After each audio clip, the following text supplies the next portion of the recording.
बनल खिलाड़ी भटक जाइबा हो भटक जाइबा। अच्छा झूलनिया से मारा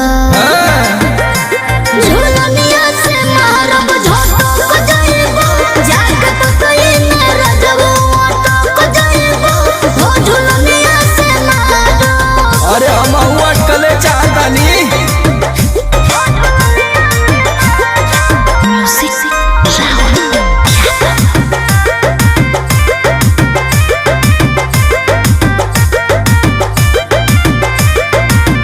अपना मर्द से बतियावा तारू कैसे के करू में हरिया करेली बोलाई से।